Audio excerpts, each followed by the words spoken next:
네, 지금부터는 문학 되겠습니다. 교재 2권으로 바꾸시고요.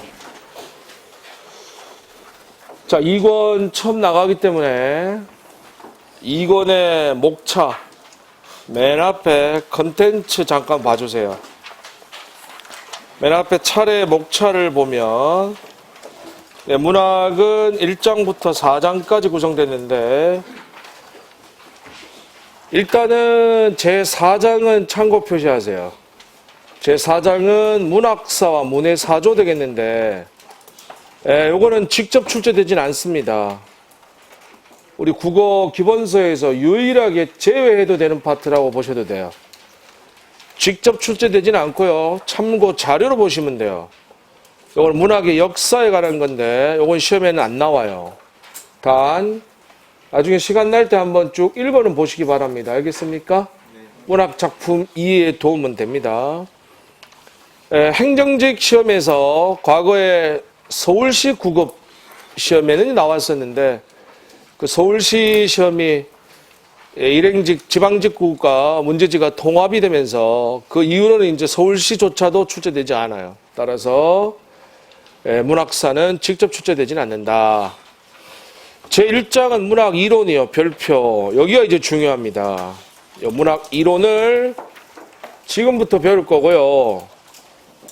대략 20시간 정도가 걸리니까 앞으로 한 3주 정도 소요가 될 예정이에요. 그 다음에 2장과 3장은 작품편이 되겠어요. 제2장은 현대문학 작품 정리, 제3장은 고전문학 작품 정리로 2장과 3장은 특강반 시간에 문학 특강 시간에 수업이 진행됩니다. 기본반 수업에서는 1장 문학 이론을 공부하면 되겠어요. 알겠습니까? 여기 봐요. 주목. 자, 문학 문제는 크게는 두 가지 포인트에서 출제가 돼요.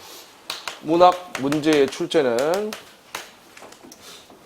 하나는 문학 작품에 대한 감상과 이해를 묻는 문제.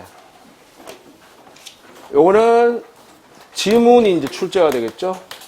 작품 지문을 제시해서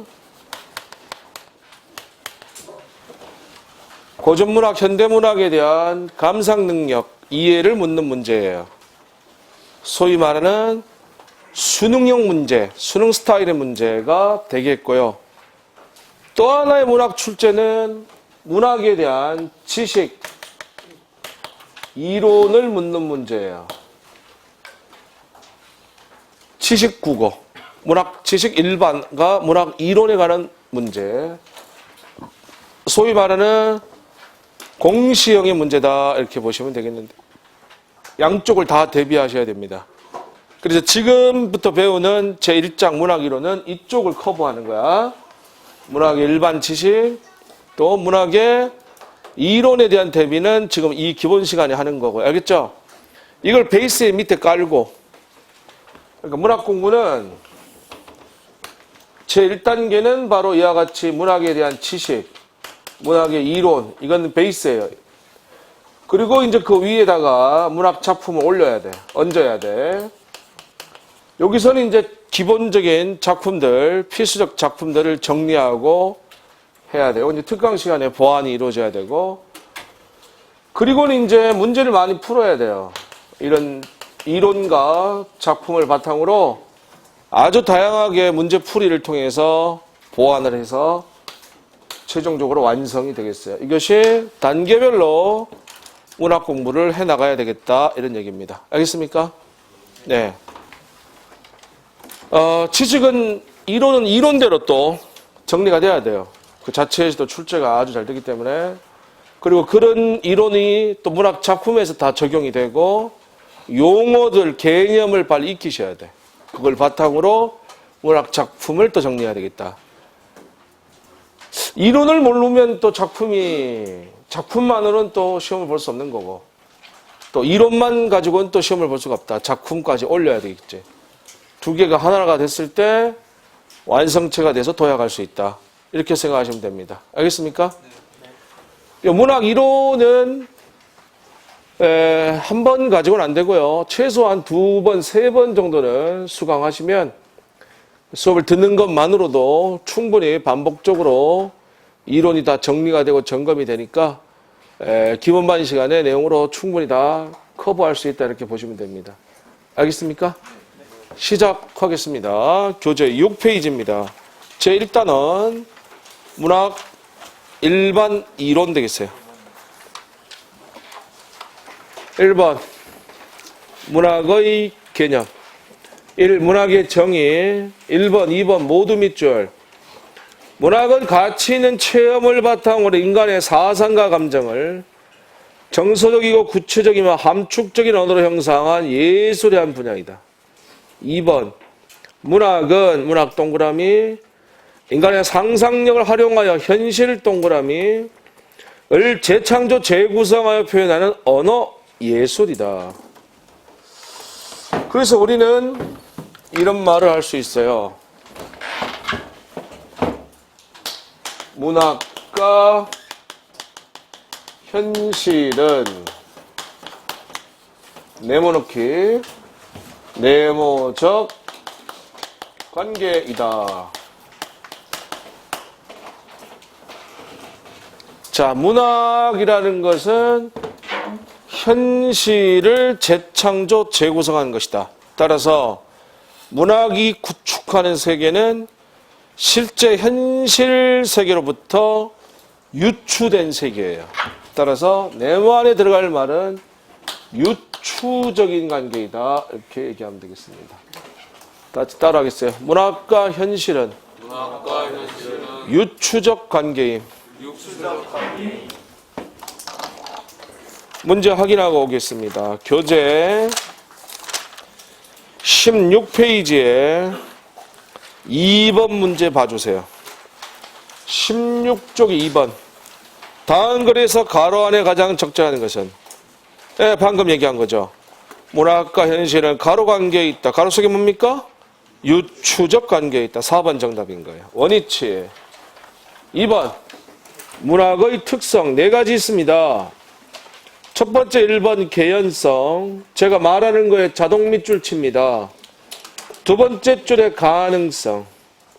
그 밑에 줄에 현실성이나 진실성.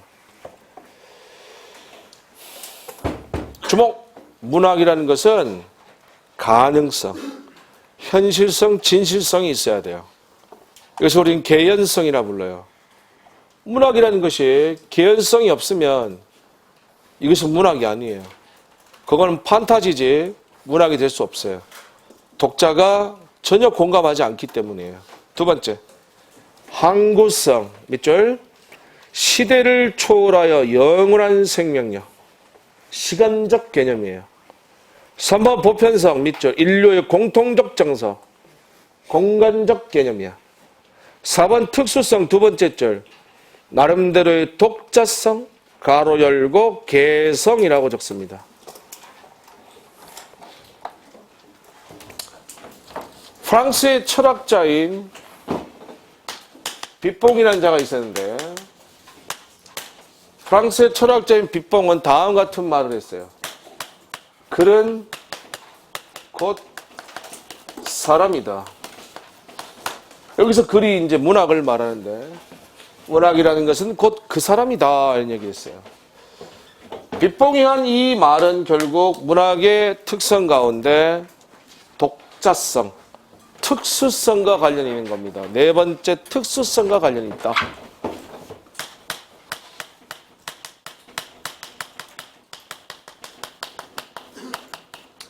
나름대로의 독자성이 있는 것이다. 개성이다. 이런 얘기가 되겠어요.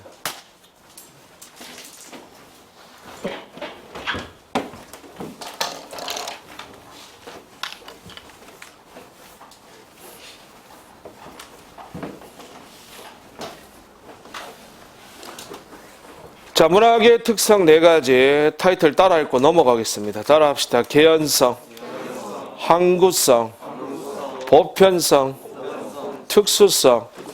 다음 갈게요. 2번 문학의 기원, 문학이 어떻게 발생하였느냐에 관한 얘기입니다. 6가지가 있습니다. 첫 번째, 모방 본능설 하살표하고 적습니다. 모방하려고. 인간은 밑줄 모방 본능을 가지고 있어요. 이 본능 때문에 문학이 생겼다는 견해로 아리스토텔레스의 시학에서 주장됐어요. 다음 2번. 유희 본능설 하살표 즐기려고.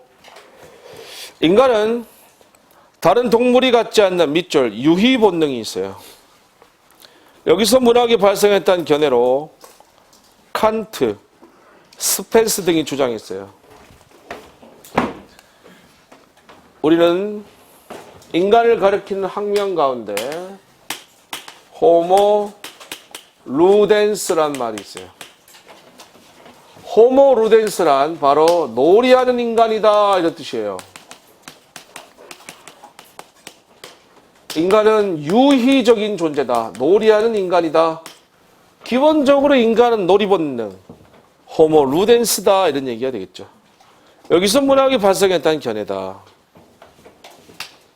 독일의 철학자인 칸트는 이런 말을 했어요. 무목적의 목적이다. 문학은 무목적의 목적이다. 아무런 목적이 없는 목적이다. 이 말의 뜻은 그냥 그 자체로 즐기는 것이다 이런 뜻이에요. 문학에 무슨 목적이 있는 게 아니다. 문학이라는 것은 그냥 그 자체로 즐기는 거다. 자, 칸트가 한 이 이야기는 결국 두 가지를 얘기하는 거야. 첫 번째는 문학의 기원 가운데 바로 지금 얘기한 유희 본능설. 네, 이거와 관련이 있고요. 조금 있다가 문학의 기능 배울 텐데 문학의 기능 가운데서는 쾌락적 기능.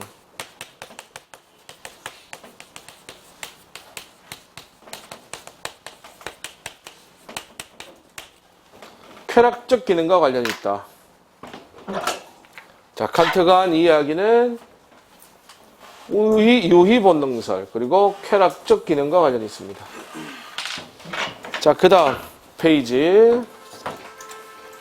3번 흡인 본능설 화살표 관심을 끌어들이려고. 인간이나 동물은 밑줄 남의 관심을 끌고 싶어하는 흡인 본능이 있어요. 이 때문에 문학이 발생했다는 견해로 다윈 등의 진화론자들이 주장했습니다. 4번 갑시다. 자기 표현 본능설 하살표 자기를 드러내려고. 인간은 밑줄 자기를 표현하고 싶어하는 본능이 있습니다. 여기서 문학이 발생하였다는 견해로 허드슨이 주장하였습니다. 영국의 시인이었던 허드슨은 이런 말을 했습니다. 시는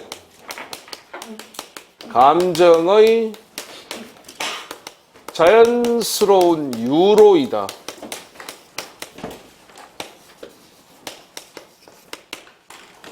허드슨이 한 이야기인데 시라는 게 문학이죠. 시라는 것, 문학이라는 것은 바로 인간 감정이 자연스럽게 유로 드러난다는 뜻이거든. 드러나는 것이다 이런 얘기야. 바로 허드슨이 한 이 이야기는 문학의 기원설 가운데 자기 표현 본능설과 관련이 있다라고 말할 수 있겠어요.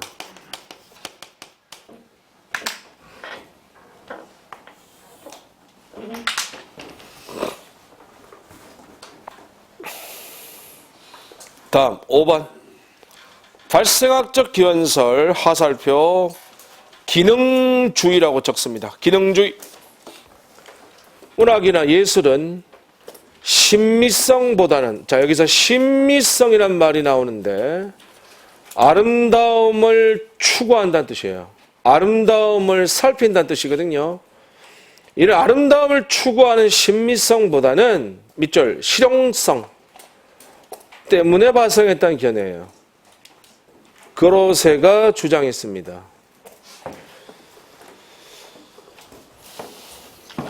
문학의 기원설 가운데 1번부터 4번까지는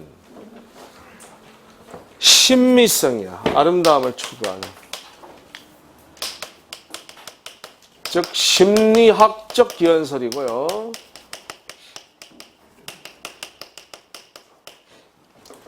5번은 실용성이 되겠어요. 실용성. 기능주의. 바로 실용성이 되겠다. 이 발생학적 기원설은. 이것은 기능주의다. 그리고 이어서 6번이 나올 텐데 이 6번은 신미성과 실용성 두 가지가 절충된 거예요. 이 두 가지가 절충이 된 거. 이거는 6번이야.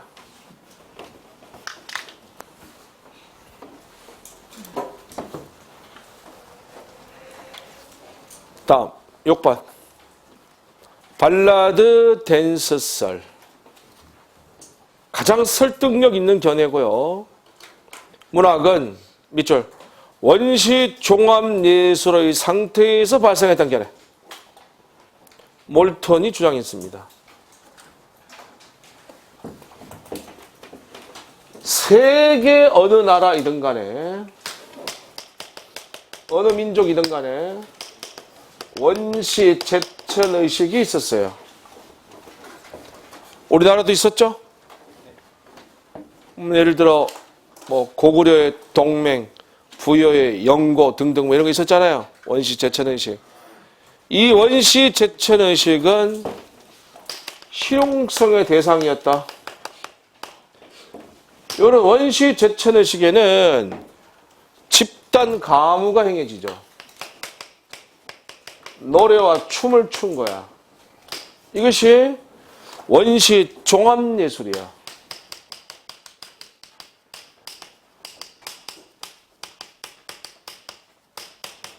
이건 아름다움을 추구하는 신미성이에요. 이 과정에서 문학이 발생한 거야. 문학이 발생한 것이다. 이것을 우리는 발라드 댄스설이다 이렇게 불러요. 실용적 대상인 원시 제천의식에서 심미적 대상인 원시 종합예술로 분화되는 과정에서 문학이 발생했다는 견해. 이것이 바로 발라드 댄스설 되겠고요. 문학의 기원설 가운데 가장 설득력 있는 견해가 되겠다. 문학의 기원이었습니다. 6가지 타이틀 따라 읽고 넘어가 봅시다. 따라 합시다. 모방본능설, 유희본능설, 흡인본능설, 자기표현 본능설, 발생학적 기원설, 발라드 댄스설. 3번으로 갑시다. 문학의 기능 3가지 있어요. 첫째, 교시적 기능, 가로 열고 교훈적 기능이라고도 적습니다. 그리고 밑줄. 문학은 독자들에게 교훈 동그라미, 교훈을 주고 인생의 진실을 보여주어 삶의 의미를 깨닫게 한다는 입장이에요. 1번, 공리적 효용성을 강조. 4번, 계몽주의 문학자들이 이러한 문학의 교시적 기능을 중시. 5번, 고대 소설들이 권성징악을 주제로 하고 있는 것도 문학의 교시적 기능을 중요하게 생각했기 때문. 개화기 이후에 이강수의 무정, 흑, 사랑 등에서 이러한 경향이 계속해서 나타났다. 주목. 권선징악이 뭡니까? 권선징악. 네. 이 기본적인 용어인데 이 기본적 용어도 모르는 사람이 있더라고요. 착한 것을 권하고 나쁜 것은 벌한다는 얘기죠? 네. 착한 사람은 복을 받고 나쁜 사람은 벌을 받는 게 권선징악이에요. 바로 이 고전소설은 이 권선징악을 일반적 주제로 하고 있습니다. 이런 것들이 다 교시적 기능이야. 다음 2번 쾌락적 기능 밑줄. 문학은 독자에게 고차원적인 정신적 즐거움 동그라미, 미적 쾌감 동그라미 준다는 입장이다. 1번 아리스토텔레스의 시학에서 시작됐어요. 아리스토텔레스의 시학 밑줄 쳐봐요. 네, 아리스토텔레스의 시학에 보면 이런 용어가 나오는데 카타르시스란 말이 나와요. 카타르시스. 비극을 보면서 느끼는 인간 정서의 순화. 이것을 우리는 카타르시스라고 불러. 고차원적인 즐거움이죠. 같이 한번 따라하세요. 카타르시스. 이런 말 들어봤을 거예요. 여기 봐요. 인간은요, 누구나 다 나이가 많건 적건, 여자이건 남자이건 상관없이. 자, 여러분 예를 들어 슬픈 영화나 드라마 또는 슬픈 내용의 시 또는 글을 읽으면 눈물이 나게 돼 있죠. 예? 이건 본능이에요. 인간은 누구나 다 이런 비극을 보면요, 슬프고요, 눈물이 나는 건 당연한 거예요. 인간이기 때문에 본능적인 거야. 여러분, 사이코패스가 왜 사이코패스인지 아세요? 사이코패스는요, 감정 기복이 없어요. 슬픈 걸 보고 슬프지가 않아요. 기쁜 걸 보고 기쁘지가 않아요. 이런 걸 우리는 사이코패스라 부르는 거예요. 비정상적인 인간입니다. 그렇죠? 정상적인 인간이라면요, 기쁜 걸 보고 기뻐야 돼. 코미디를 보고 웃어야 돼. 슬픈 비극을 보고 눈물이 나야 돼. 이게 정상적인 인간이에요. 이미 고대 철학자였던 아리스토텔레스는 그걸 알았어요. 이런 비극을 보면서 눈물을 흘리게 되고요. 그런 눈물을 흘리고 나면 인간 정서가 순화가 된다는 거야. 굉장히 고차원적인 즐거움이야. 우리 울고 나면 마음이 좀 후련해지지 않습니까? 그렇지 않나요? 대답하세요. 예. 맞아요. 울고 나면 기분이 좀 좋아져요. 인간 정서가 순화가 돼요. 그것을 우리는 카타르시스라고 그러는 거야. 고차원적인 쾌감, 즐거움이 되겠어요. 알겠습니까? 예. 우리는요, 문학 공부를 할 때 필요한 게 문학적 감수성이야. 이 문학적 감수성을 지녀야 돼. 문학 공부하기에 가장 나쁜 사람이 누군지 아세요? 최악의 조건. 최악의 조건이 경상도 남자들이야. 저도 경상도 남자인데 이 경상도 남자들요, 아주 무뚝뚝해요. 다 그렇지는 않습니다만 되게. 예. 슬픈 영화를 봐도 슬프지가 않고 슬픈 시를 읽으면 눈물이 날 정도로 슬퍼야 돼. 기쁜 시를 보면 기뻐야 되는데 기쁘지가 않아요. 시는 뭐가 슬픈데요? 하나도 안 슬퍼요.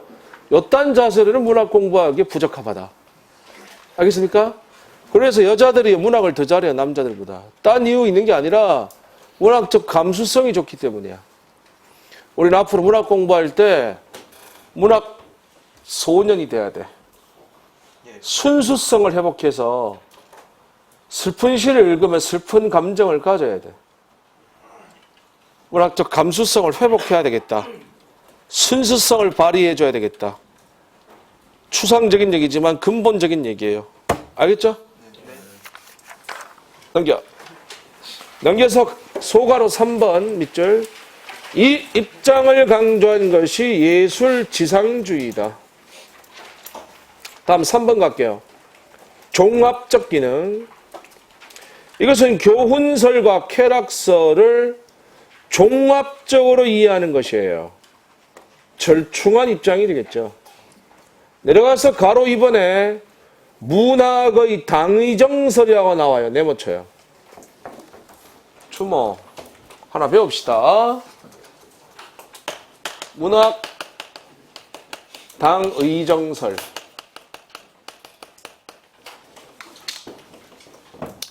이 당의정이라는 게 뭔가 하면요, 사탕이야, 사탕. 사탕을 당의정이라고 하는데 사탕이 있어요. 겉에는 달콤한 설탕이 발라져 있어요. 문학이 사탕이다 이런 얘기야. 무슨 말이냐? 문학이라는 것은 겉으로는 쾌락을 줘요. 달콤함에 쾌락을, 즐거움을 준다는 얘기지. 하지만 그 속에는 인간에게 교훈을 준다는 거야. 이것이 바로 문학 당위정설이야. 쾌락과 교훈을 준다는 것이지. 그래서 문학 당위정설이 뭐냐고 물으면 두 가지를 말하면 돼. 첫 번째는 문학의 기능 가운데 바로 종합적 기능이다.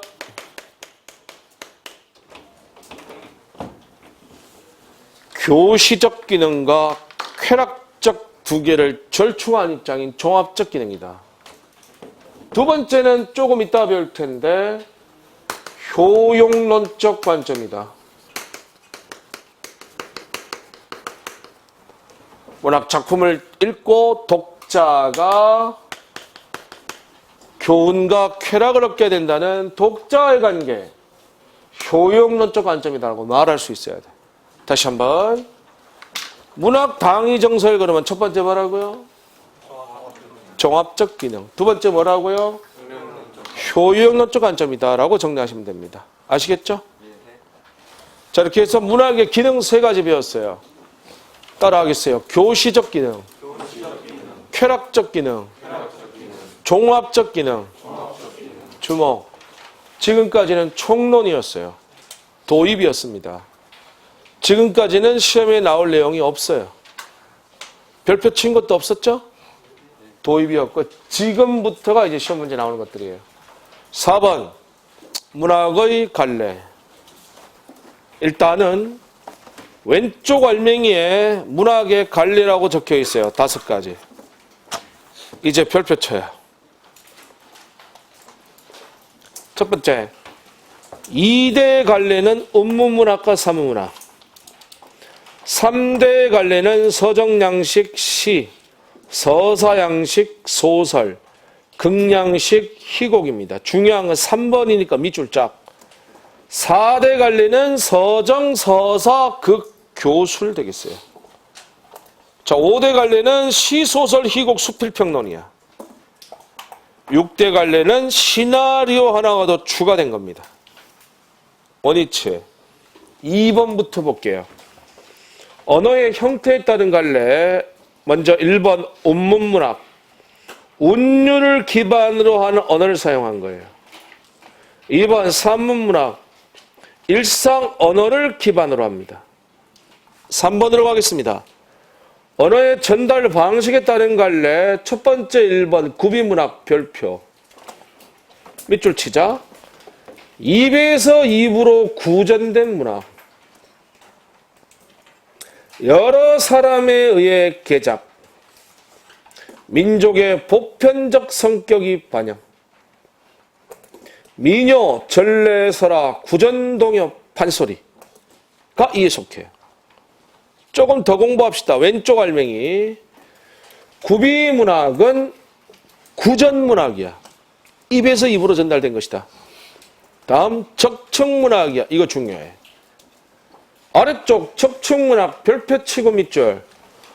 개인의 창작물이 아닌 여러 사람이 작품 형성에 개입된 게 적층문학이에요. 설화, 판소리 등이 이에 속합니다. 여기 봐라. 퇴적물이 쌓이듯이 여러 계층이 작품 형성에 개입해. 이걸 적층문학이라고 불러요. 따라서 적층문학. 그래서 하나 배웁시다. 필기하세요.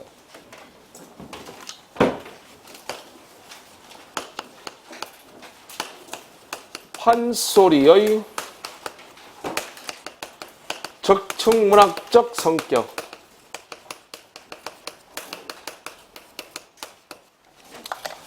자, 우리 시험에 이 판소리가 문학 이론 문제로 출제가 많이 돼요. 이 판소리는 바로 적층문학이에요. 6가지 정리할 겁니다. 첫 번째, 이 판소리는 원본이 없다. 수많은 이본이 존재한다. 한 개인의 창작물이 아닙니다. 작품 형성에 여러 사람이 개입해요. 이렇다 보니까 원본 존재하지 않습니다. 여러 가지 종류의 수많은 이본들만 존재해. 가장 유명한 판소리, 춘향가 같은 경우에 지금 현재 국내에 존재하는 춘향가가 약 70가지가 넘어요. 원본이 없기 때문이에요. 적충문학적 성격이야. 두 번째, 장면의 확대.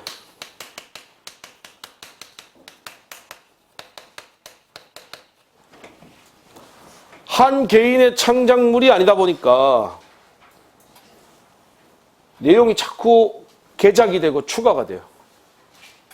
이렇게 되다 보니까 재미있는 부분은 자꾸 뻥튀기가 돼요. 장면이 확대돼요. 추가, 개작 되다 보니까.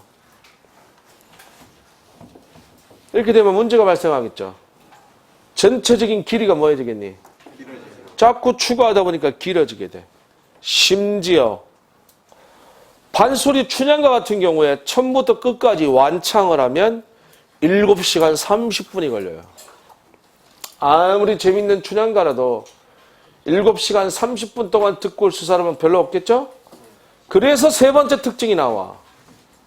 7시간 30분을 다 부를 수 없기 때문에 대목, 부분을 떼어내서 부르게 돼요. 이게 부분의 독자성.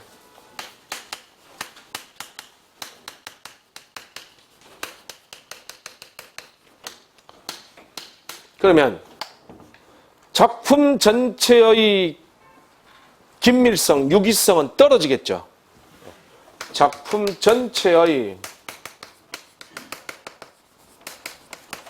유기성, 다른 말로 긴밀성, 이것은 떨어진다. 앞뒤가 맞지 않아. 내용이 뒤죽박죽이에요. 다섯 번째, 한 개인의 창작물이 아니다 보니까 언어의 양면성이 나타난다. 사용되는 언어가 굉장히 다채롭게 사용이 돼요. 양반들이 사용하는 한자어구나 고사도 인용되고 서민들의 일상 어구도 반영돼. 그래서 우리는 판소리 문학을 뭐라고 부르는가 하면 국민문학, 대중문학적 성격이다 이렇게 이야기해요. 실제로 판소리가 19세기 정도의 이제 전성기를 누리는데 20세기의 전성기를 누리는데 이 조선 후기 쪽으로 가면 왕에서부터 시작해서 천민에 이르기까지 전 국민들이 다 좋아했던 그런 국민문학, 대중문학적 성격을 지니게 되는 거야. 한 개인의 창작물이 아니기 때문에 사용된 언어가 다채롭다. 언어의 양면성이다. 마지막 6번. 주제의 이중성.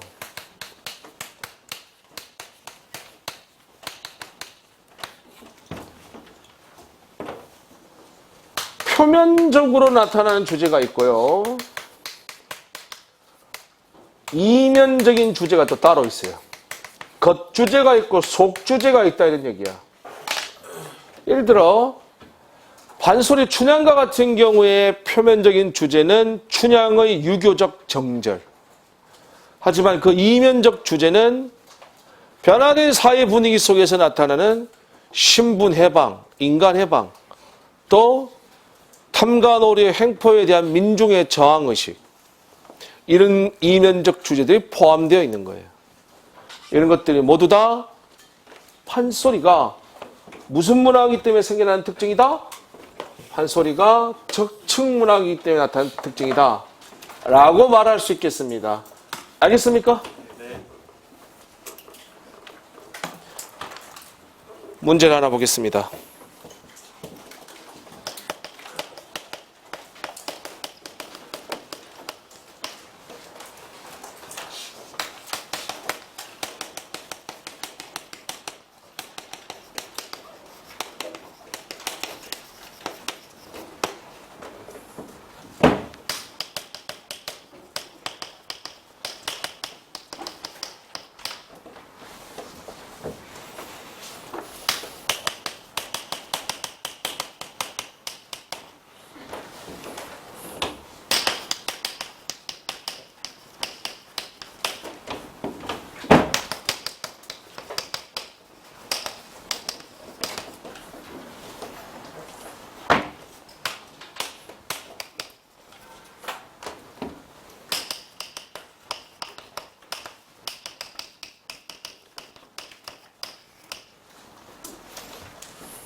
네, 최신 기출문제입니다. 2020년 국가직 7급을 완전 적중을 시켰어요. 가로 안에 들어갈 말로 가장 적지 않은 걸 물은 문학 이론 문제야. 지금 배운 바로 이 내용 그대로입니다. 판소리 사설은 운문과 산문이 혼합되어 있을 뿐 아니라 첫 번째 힌트, 여러 계층의 청중들을 상대로 하여 가로 발달한 까닭에 두 번째 힌트, 언어의 층위가 매우 다채롭다. 가로 속의 말이 뭡니까? 바로 적층성. 적층적이 되겠죠. 적층. 좀 전에 얘기했습니다. 언어의 양면성 얘기했죠? 그리고 한 사람의 창작물이 아니고 여러 계층이 작품 형성에 개입한다고 그랬어요. 이걸 바로 우리는 판소리의 적층문학적 성격이다. 그대로 나왔어요, 시험에. 알겠습니까? 골계적은 웃음이 유발되는 거예요. 재밌는 거고요. 우화적은 동물, 사물을 빗대어서 인간 세계를 비판 풍자하는 거고요. 연행적은 공연되는 것을 얘기해요. 바로 판소리의 적층문학적 성격입니다. 알겠죠? 다음 페이지. 그 다음에 그 밑에 적층문학 밑에는 유동문학이란 말이 있는데 이것은 이리저리 변동될 수 있는 성질을 말합니다. 다음 9페이지로 가요. 2번 기록문학. 문자 언어로 기록되어 전승되는 문학을 말합니다. 자, 이제 중요한 거 배울 차례입니다. 4번 표현 양식에 따른 갈래 별표. 이것이 바로 문학의 4가지 4대 갈래가 되겠어요. 1번 서정갈래, 2번 서사갈래, 3번 극갈래, 4번 교술갈래 4가지가 있습니다.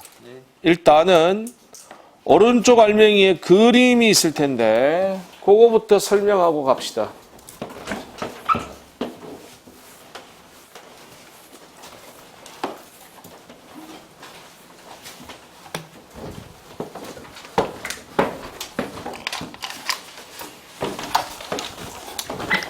자, 이쪽 봐주세요. 먼저 자라는 게 있어요. 나를 얘기합니다. 그 다음에 세계가 있어요. 세계. 네, 바로 현실이 되겠죠. 첫 번째. 요 세계가 자화되는 게 있어요. 세계의 자화. 이것을 우리는 서정갈래라고 그래요. 첫 번째 서정갈래. 대표적으로 시가 있어요. 두 번째. 이번에는 자아와 세계의 갈등이 일어나요. 두 가지 있어요. 첫째, 서사갈래. 대표적으로 소설이 있어요. 그 다음 극갈래. 대표적으로 희곡이 있습니다. 이것은 자아와 세계의 갈등이다. 그 다음 자아의 세계화가 있어요.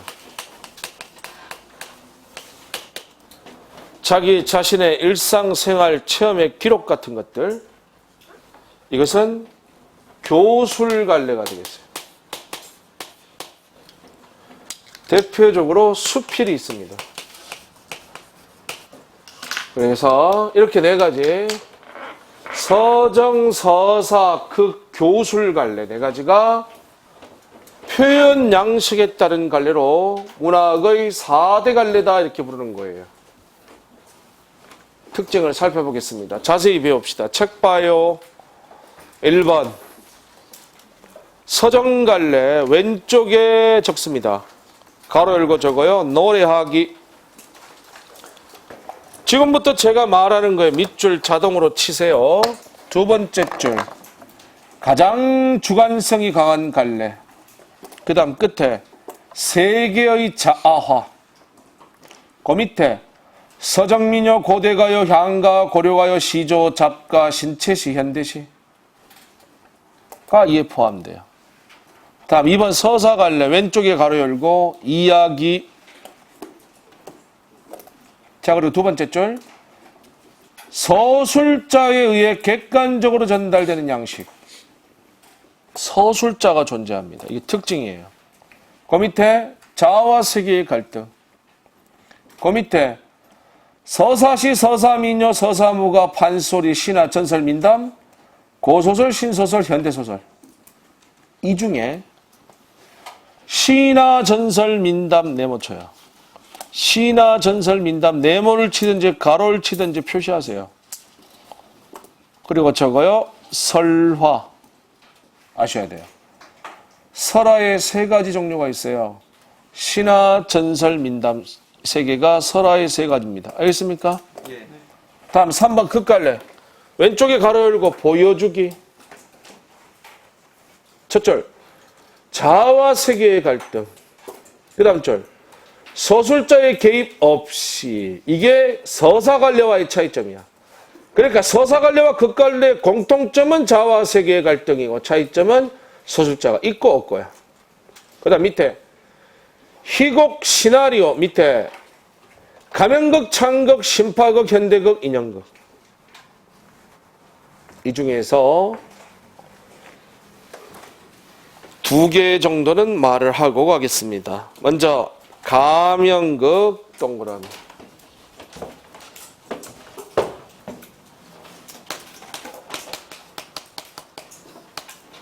네, 가면극은 탈춤을 얘기하는 거예요. 탈춤. 가면극 하나 알아두면 돼요. 작품 제목이 바로 봉산탈춤이야.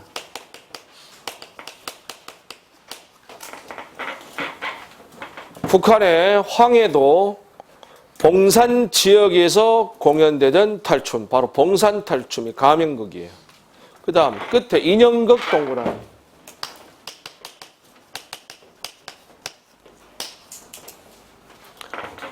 떠돌이 남성 놀이 집단이었던 남사당패들에 의해서 공연됐던 인형극, 유일한 인형극 하나가 있습니다. 바로 꼭두각시 노름.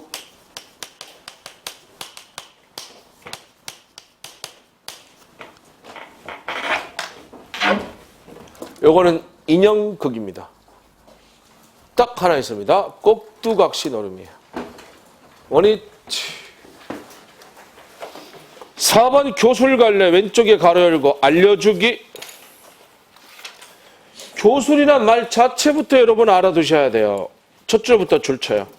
교술은 어떤 의미를 풀어서 기술한다는 뜻으로 작자가 자신이 실제 겪었던 체험 사실을 기록하는 양식이다. 자신의 일상생활의 체험의 기록. 이게 바로 교술갈래예요. 두 번째 줄. 자아의 세계화. 그 밑에 가전체, 경기체가, 가사, 악장, 창가, 일기, 기행, 전기, 수필. 이런 것들이 교술갈래에 해당됩니다. 주목. 자, 우리가 현대문학은 이 네 가지로 나누는데 크게 문제가 되지 않아요. 시는 뭐라고요? 서정갈래. 소설은 서사갈래. 희곡이나 시나리오는 극갈래. 수필, 일기, 기행, 전기문은 교술갈래야. 문제는 고전문학이야. 그래서 정리하겠어요. 고전문학이 문제다.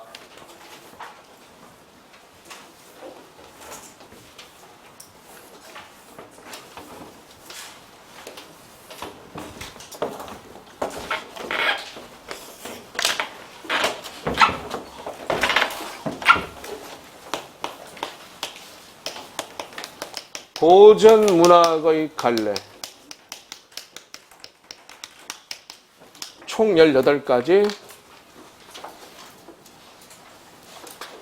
첫 번째 1번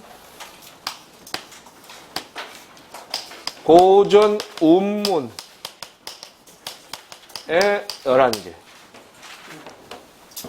차례대로 시대 순대로 쭉 한번 적어보겠어요. 상고시대 원시시대의 문학인 고대가요. 신라의 고대가요인 향가. 이제 고려시대로 넘어가면 고려시대 평민들의 노래인 고려소교. 요건 평민들의 노래입니다. 고려시대 귀족들의 노래인 경기체가. 이건 귀족들의 노래예요. 두 개 합쳐서 우리는 고려가요라고 해요. 조선시대로 넘어갑니다. 조선 초기에 나왔던 한시적인 장르인 악장, 그리고 언해. 그 다음 고전 운문의 가장 하이라이트, 핵심 갈래인 시조, 가사. 18세기 이후 가사 문학이 쇠퇴하면서 나온 변형 갈래인 민요, 작가. 그리고 한문으로 지은 시, 한문학인 한시까지. 이렇게 11개가 고전 운문에 갈립니다. 이 중에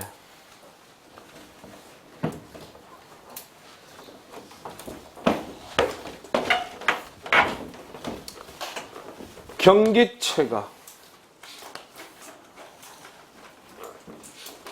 악장, 가사. 파란색으로 네모친 요 세 개는 교술 갈래입니다. 나머지 건 전부 뭐겠습니까? 시문학이죠? 나머지 건 전부 서정갈래 되겠어요. 나머지 8개는 다 서정갈래다. 이렇게 정리하면 돼. 듣고 있네. 다음 두 번째. 이번에는 고전 산문의 갈래. 이거는 7개가 있어요. 먼저 설화.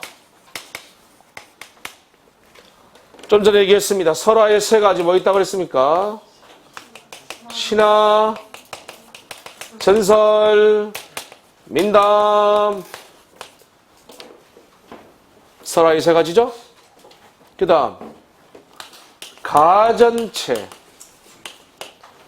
설화와 소설의 과도기 단계로 사물을 의인화하여 허구적인 사람의 일대기를 나타낸 가전체. 그 다음에 설. 네, 요 설은 한문 수필이 되겠어요. 한문으로 지은 수필이다. 그 다음에 고전산문의 핵심 갈래인 소설. 그 다음에 판소리가 있어요. 그 다음에 내간. 조선 후기. 여성들에 의해서 주로 지어진 조선 후기 한글 수필. 이것이 내간이에요. 그 다음에 고전극. 네, 고전극은 아까 얘기했던 봉산탈춘과 같은 가면극과 꼭두각시 노는 것 같은 인형극이 존재하겠죠. 이것들은 고전 산문입니다. 이 중에 가전체, 설, 내간. 네, 이렇게 파란색 네모친 3개는 역시 교술 갈래입니다.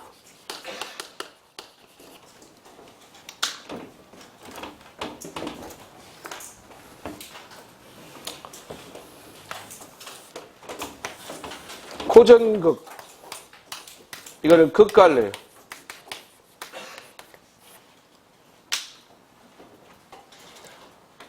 나머지 세 개, 설화, 소설, 판소리. 나머지 세 개는 뭐겠습니까? 네, 서사, 갈래 되겠습니다. 나머지 세 개는 서사, 갈래가 되겠다.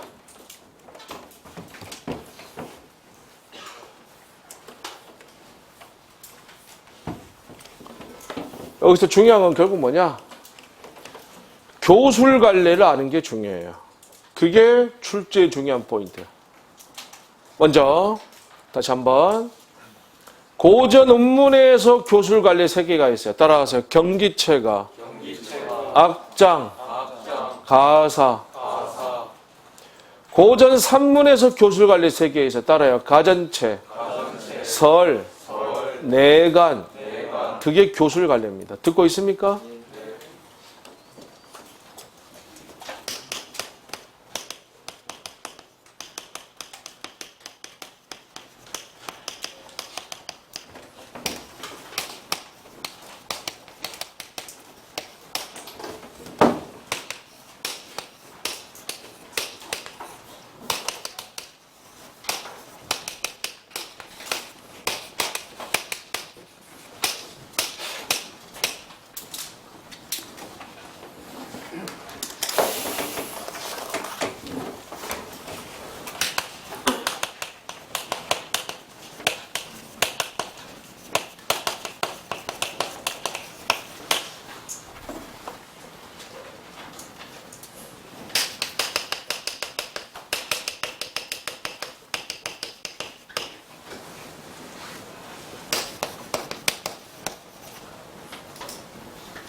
네, 2018년도 소방직 문제인데 약간 변형시켰어요, 제가.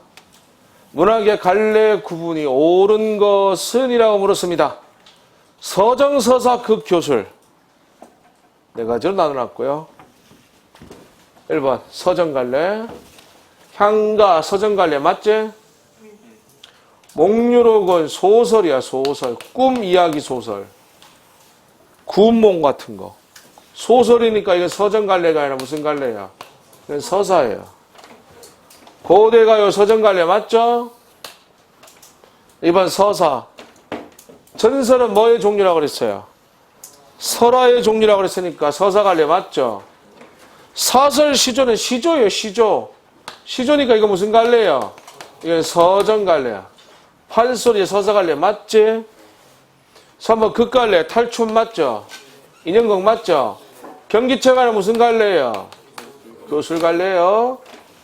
4번 교술 갈래 악장 맞죠? 가사 맞죠? 가전체 맞죠? 답은 몇 번? 4번. 중요한 건 다시 한번 무슨 갈래가 중요해? 중요한 거 교술 갈래가 중요한 거야. 알겠지? 이거 세 개 알고 있어야 돼. 그래야지 되는 거예요.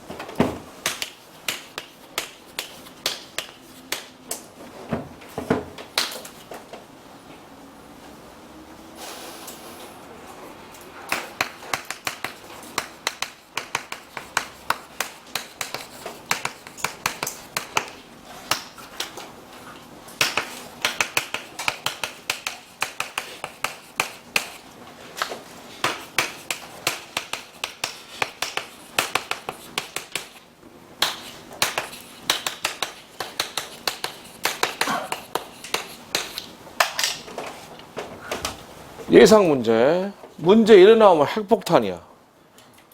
한 단계 더 들어갔습니다. 그렇죠?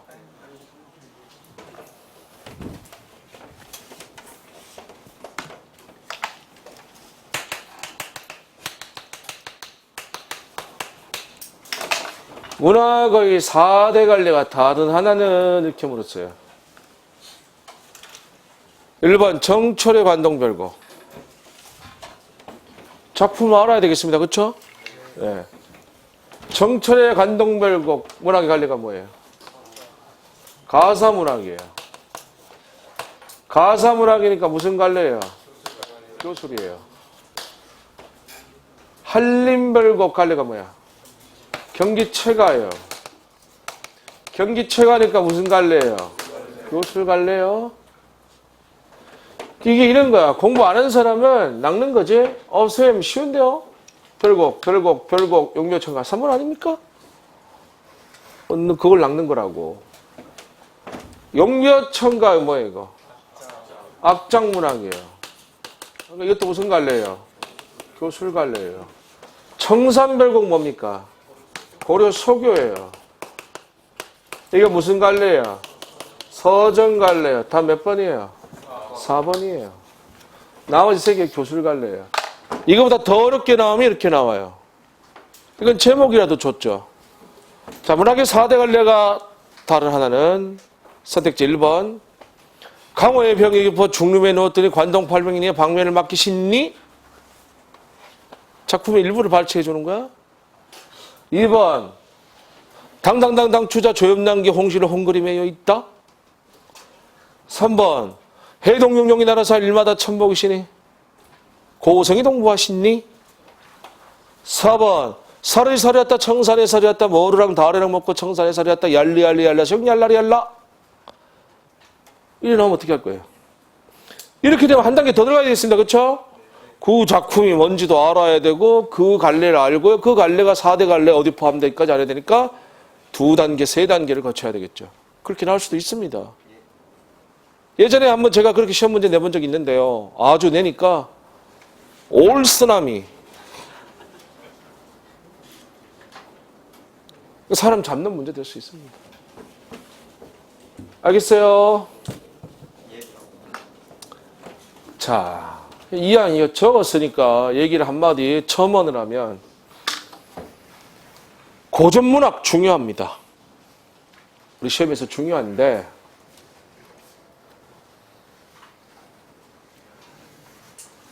우리 문학 공무원 시험에 국어에 문학 지문이 운문문학, 산문문학이 있는데 어떤 거가 나오겠어요? 운문문학이나 산문문학이나. 네? 쉽게 말해 시하고 소설하고 어떤 게 나와요? 시가 나와요. 수능은 2개 다 고르게 나오죠. 정해지고 나옵니다. 공시는 그런 건 없어요. 우리는 시간이 한계, 지면이 한계. 지문 긴 소설은 출제하기 힘들어요. 따라서 짧은 길이의 시를 내는 거예요. 운문문학 낸다는 얘기야. 고전 운문을 내고 그리고 현대 시를 낸다는 얘기야. 그 비중이 어느 정도 되냐? 9대1. 심하면 10대 빵까지 가요. 9대1, 8대2 정도. 그러니까 산문문학은 하나 정도 나오거나 안 나오거나 그래. 소방직 시험을 예를 들면요. 2020년 소방문학이 8문제가 나왔는데 7문제가 운문문학이고 3문문학이 춘향전 하나 딱 나왔어요. 나머지 7개가 다 운문문학 시에서 나온 거예요. 2019년 소방직 시험에 문학이 7문제가 나왔는데 7문제 전부 다 운문문학이야. 산문문학은 하나도 안 나왔어요. 따라서 우리가 문학, 지문, 작품 정리한다는 것은 시를 정리하는 거예요. 알겠습니까? 산문문학은 또 근본적으로 지문 정리할 수 있다 없다? 불가능한 얘기죠. 어떻게 지문 정리해요? 출제도 시 위주로 출제돼. 운문문학 위주로 출제된다. 알겠습니까? 그러니까 얘는 지문 정리할 수가 있다 없다? 없다. 얘 위주로 출제되는 거예요. 이것도 범위가 정해져 있어. 여기 봐. 문학은 현대문학이 있고 고전문학이 있습니다. 그렇죠? 2개 다 고르게 나오는데 장단점이 존재해. 현대문학의 장점은 뭐예요? 읽을 수 있다는 거. 현대어로 돼 있죠? 읽을 수 있다는 거. 읽을 수 있다는 거는 공부 안 하는 사람도 풀 수 있다는 장점이 있죠? 영어도 아니고 우리말인데. 단점이 있어요, 근데 현대문학의 단점. 단점은 뭘까요? 범위가 없다는 거야. 무제한이야. 현대문학은 범위가 없어. 시험장에 가서도 난생 처음 보는 작품을 접하는 게 현대문학이야. 물론 필수 작품이라는 건 있어. 우리 책에 실어놨는데 물론 필수 작품이 위주로 많이 나오겠지만 처음 보는 작품, 낯선 작품도 출제가 돼. 시험 범위가 없어요. 이거는 무제한이에요. 자, 이번엔 고전문학. 고전문학의 단점은 뭐야? 단점. 읽을 수가 없다는 거. 옛날 표기, 중세국어, 고로 적혀 있어요. 일단 읽고 해석이 안 돼요. 읽고 해석이 안 되니까 지문을 못 읽죠? 지문 못 읽으면 문학은 문제 못 푸는 거죠? 이건 단점이야. 대신 장점이 있어요, 고전문학은. 범위가 제한되어 있다는 거야. 정해진 작품이 있다는 얘기지. 그렇지 않습니까? 야, 씨, 관동별곡 하나 있지, 뭐, 관동별곡이 2, 3, 4 있니? 아니잖아요. 이게 정해져 있어요. 지문 출제되는 게 이미 정해져 있어요. 우리 책에 다 있어요. 그 안에서 나와요. 범위가 정해졌다는 것은 공부에 뭐가 보여? 끝이 보인다는 얘기지, 그치? 그래서 고전문학은 이렇게 말해. 울면서 들어가서 웃으면서 나온다 그래. 배울 때 힘들게 배워. 고어로 돼 있으니까. 하지만 다 배우고 나면 세상에 고전문학처럼 쉬운 게 어디 있어? 실제가 그래요. 여러분은 고전문학을 배우고 나면 시험 제일 먼저 고전문학부터 풀어요. 실력이 극명하게 차이나. 예를 들자면 2020 서방직 시험에 송미인곡이 3문제 나왔어요. 15점짜리 가공활 위력이야. 지문 상당히 길게 뽑아져 나왔어요. 송미인곡을 공부 안 하는 사람, 시험장에서 처음 보는 사람, 그 3문제 풀 수 있어요? 없어요? 없습니다. 없어요. 왜? 지문 못 읽어요. 고어로 돼 있어요. 손을 못 대. 15점이 날아가는 순간이야. 절대로 합격할 수가 없어요. 실제로도 2020년 서방직 시험에서 통계가 나왔는데 오답률 랭킹 2위와 3위가 그 송민곡에 있는 2문제였어요. 그런데 송민곡을 정리한 사람, 강의를 들은 사람은 그 3문제 지문 읽고 풀어요? 바로 풀어요? 바로 풀어요. 3문제 푸는데 걸리는 시간 1분도 안 걸려요. 정답이 다 손들고 서 있어요. 갖다 찍으면 돼요. 고전문학은 이게 매력이 있어요. 이미 취임에 나올 게 정해져 있고요. 그 정해진 문제를 공부하면요, 패턴대로 나와요. 예상이 가능하다는 얘기지. 이게 고전문학이야. 한 번 봤냐 안 봤냐의 차이점이 여기서 발생하는 거야. 알겠습니까? 고전문학이 많다고 얘기하는데 실은 많지 않아요. 잠깐 얘기 들어봐요. 제가 빠른 속도로 말해볼게요. 그냥 듣습니다. 고대가요 5편 정도 있어요. 공무도화가, 구지가, 해가, 황조가, 정업사 5개예요. 한가 시험에 나오는 거 5개 있어요. 서동요, 처용가, 제망매가, 찬기파랑가, 안민가 5개 있어요. 고려 속에 8개 있어요. 가실이, 서경별곡, 동동, 정석가, 정가정, 청산별곡, 사모곡, 상저가 8개 있어요. 경기책은 딸랑 1개 있어요. 한림별곡. 악장도 딸랑 1개 있어요. 용벼천가. 언해는 2시간에 3편 정도 있어요. 문제는 시조야. 시조는 한 100개 돼요. 시조는요, 무조건 나와요. 시험에 2문제 나와요. 근데 짧아요. 초장, 중장, 종장 3줄로 끝나요. 100편이라고는 하지만 실제 정리하는 데는 얼마 안 걸려요. 실제 수업 3시간 정도 하면요, 한 4시간 정도 하면요, 시조 100편 다 정리해요. 가성비 최고로 좋은 파트 시조예요. 가사문화는 한 10작품 돼요. 상춘곡, 면왕정가, 관동별곡, 사미인곡, 송미인곡, 규환가, 누왕사, 용부가, 우부가, 농가, 원령가 이렇게 10개예요. 민요 한 개 있어요. 시집살이 노래. 잡가도 하나 있어요. 유산가. 한시는 좀 돼요. 15개 있어요. 여수장 우중문시부터 황현의 절명시까지 15개 한시. 끝. 그러면 고전음문은요. 사실 따지고 보면 시조 플러스 가사 플러스 알파라 그러면 돼요. 자, 시조가 100개. 가사가 10개. 나머지 다 합치면 40개 돼요. 사실 시조 100개 제외하고 나면 50개 정도밖에 안 돼요. 근데 왜 사람들은 고전문학이 어렵다고 얘기하냐? 안 해서 그래. 하면 되는데. 무슨 말인지 아시겠죠? 하면 고전문학은 정복 가능하다. 재밌게 배울 수 있어요. 고전문학을 공부하고 나면요. 시험 문제 딱 받으면요. 고전문학 제일 먼저 풀어요. 관동별곡 그렇게 반가울 수가 없어. 근데 관동별곡 공부하지 않으면요. 손도 못 대요. 관동별곡. 못 읽어요. 당연히 문제를 못 풀어요. 못 맞추고. 관동별곡 공부하고 나서 관동별곡 지문 나오면요. 정철이 그렇게 반가워요. 이게 고전문학이다 이렇게 생각하시면 되겠습니다. 알겠습니까? 네. 문학의 갈래였습니다. 여기까지 하겠습니다.